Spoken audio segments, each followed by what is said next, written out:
క్రీస్తునందు నా ప్రియ దేవుని వారలారా, ఈరోజు దేవుని యొక్క వాక్యాన్ని మనం పరిశీలన చేస్తున్నాం.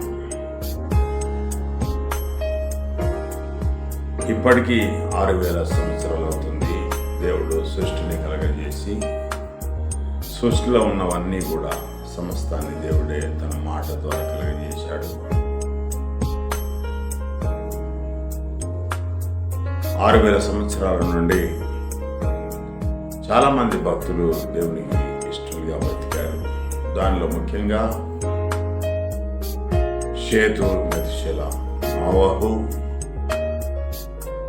యోబు, అబ్రహాము, ఇస్సాకు, యాకోబు, దావీదు, సొలొమోను, చాలామంది ప్రవక్తలు ఉన్నారు.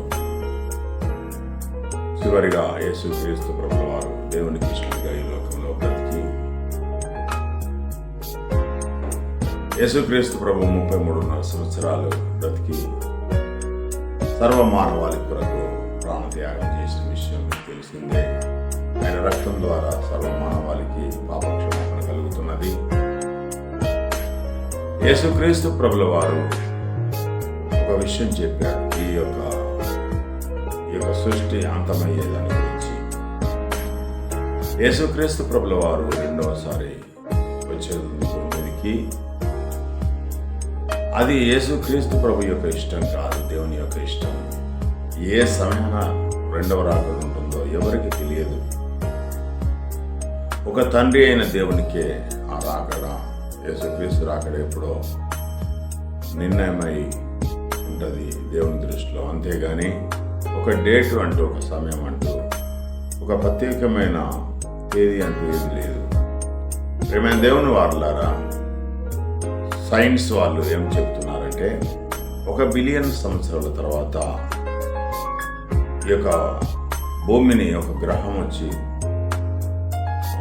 ఢీ కొనడం ద్వారా ఇది భూమి అంతమైపోతూ ఉంటుంది, ఇది శూన్యంలో తిరుగుతూ ఉంటుంది ఇది అని చెప్తా ఉన్నారు. మరి ఒక విషయం ఏంటంటే 1 బిలియన్ సంవత్సరాల తర్వాత ఈ సూర్యుడు మహాప్రకాశమై అగ్నిని కుమ్మరిస్తూ ఈ భూమి సూర్యుల్లో కలిసిపోయే అవకాశం ఉంటుంది 1 బిలియన్ సంవత్సరాల తర్వాత అంటున్నారు. అనేకమైన యోగులు కానీ, స్వామీజీలు కానీ, కొంతమంది భవిష్యత్ జ్ఞానము ఎరిగినాము అని అనేవాళ్ళు కొంతమంది ఈ భూమి 2032లో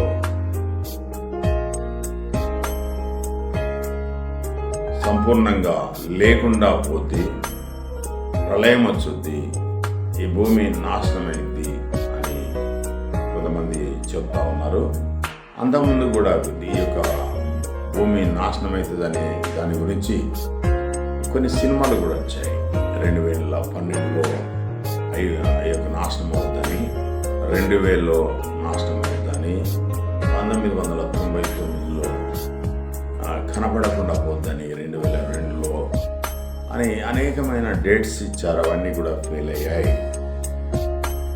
మేము దేవుని వారలారా, ఎవరి మాట వినద్దు, ఏమి జడియవద్దు, ఏమి భయపడవద్దు, కానీ దేవుని యొక్క వాక్యాన్ని స్వీకరించి క్రీస్తునందు ఎవరైతే బాప్తిసం తీసుకొని ఎవరైతే రక్షణలో ఉన్నారో యేసుక్రీస్తు ప్రభు యొక్క రెండవ రాకడ కొరకు ఎదురు చూస్తూ భయభక్తులు కలిగి ఎంతో జాగ్రత్త కలిగిన వారు బ్రతికి ఎంత మేలు, అది దేవునికి ఎంత ఇష్టం.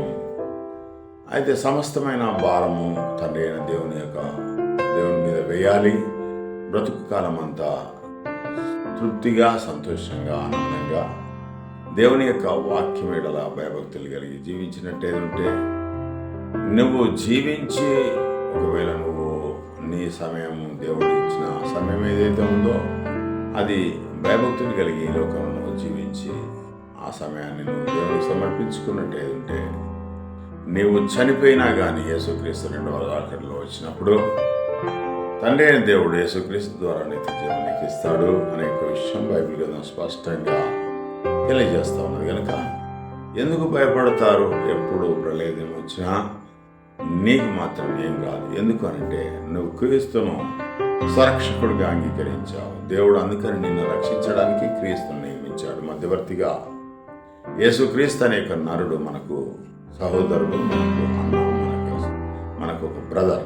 కాబట్టి మనకు మధ్యవర్తిగా యేసుక్రీస్తుడగా మనకేమిటి కొదవా?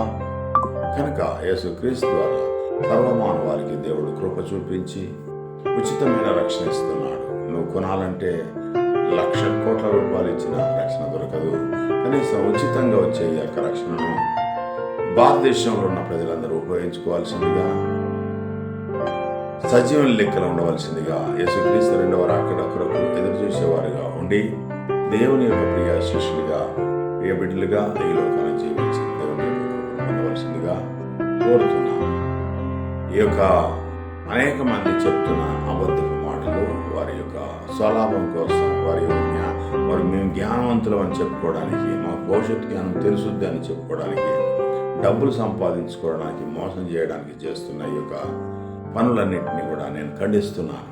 బైబిల్ వాక్యం ఏం సెలవిస్తుందంటే, ఏ సమయాన రెండవ రాకడ ఉంటుందో ఎవరికి తెలియదు కనుక జాగ్రత్త కలిగి ఈ లోకంలో ఇచ్చే ఆయుష్కాలంలో పరిశుద్ధంగా, పవిత్రంగా, నీతిగా, న్యాయంగా, దేవుని అందు భయభక్తులు కలిగి దేవుడు చెప్పిన ఆజ్ఞల ప్రకారంగా జీవిస్తూ నీ యొక్క హృదయ వాంఛన, నీ యొక్క పూర్ణ హృదయంతో, పూర్ణాత్మతో, పూర్ణ బలంతో దేవుణ్ణి ఆరాధిస్తూ క్రీస్తు ద్వారా నీ యొక్క జీవితం గడపవలసిందిగా కోరుతూ, దేవుడు ఎప్పుడు పిలుచుకున్నా ఆయన యొక్క చేతికి మన యొక్క జీవితాన్ని అర్పించే వారిగా ఉండవలసిందిగా ప్రభుత్వం కోరుతూ ఈ మాటలతో ముగిస్తున్నాను. దేవుడి మాటలను దీవించుగాక.